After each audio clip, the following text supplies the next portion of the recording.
ఏ ప్రభుత్వం అయినా గ్రామ సచివాలయ ఉద్యోగులు 1,27,000 మందికి ఉద్యోగాలు ఇస్తే ఆహ్వానించాం. అవుట్ సోర్సింగ్ ఉద్యోగులకు ఆప్కాస్ సిస్టమ్ అని పెడితే ఆప్కాస్ ఎంతో కొంతమంది వాళ్ళ జీవితాలను ఏం మార్పు చేయలేదు, కానీ ఆప్కాస్ ఇంతమంది మీద ఒక 10% 20% మెరుగైన ఉంటుంది, మంచి వ్యవస్థ అని చెప్పి దాన్ని కూడా తీసుకొచ్చాం. కాంట్రాక్ట్ ఎంప్లాయీస్ రెగ్యులరేషన్ ఏదైతే చేశారో యాక్ట్ 30 తీసుకొచ్చారో యాక్ట్ 30ని కూడా మేము ఆహ్వానించాం. సాగర్ గారు హర్షం వ్యక్తం చేశారు, పేపర్స్ అన్నిటికి ఇచ్చారు. అట్ ది సేమ్ టైం ఎప్పుడైతే మీరు రివర్స్ పిఆర్సీ ఇచ్చారో, గత ప్రభుత్వంలో రివర్స్ పిఆర్సీ ఇచ్చారో, మాకు సంబంధించిన ఇంటీరియం రిలీఫ్ని 27 నుంచి 23%, మాకు సంబంధించిన హౌస్ రెంట్ అలవెన్స్ని 17 నుంచి 13%, అడిషనల్ క్వాంటమ్ని 15 నుంచి 12% ఎప్పుడైతే తగ్గించారో దాని మీద మొత్తం గలం ఎత్తిన వాళ్ళం మేమే.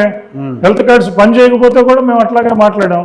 మాకు సంబంధించిన జీపీఎఫ్లు, ఏపీజీఎల్ఐలు, సరెండర్ లివ్లు వీటన్నిటికీ సంబంధించి 27,500 కోట్ల రూపాయల బకాయిలను ప్రభుత్వం పెట్టినప్పుడు, ఇది నేను చెప్పడం కాదు వంశీ గారు, నా ప్రెస్టేజ్ నేను రెగ్యులర్గా ఇది చేస్తున్నాం. ఇవన్నీ in spite of all these things ప్రభుత్వంతో ఒప్పందం చేసుకుని బయటకు వచ్చినప్పుడు కూడా దాన్ని ఖండించాం.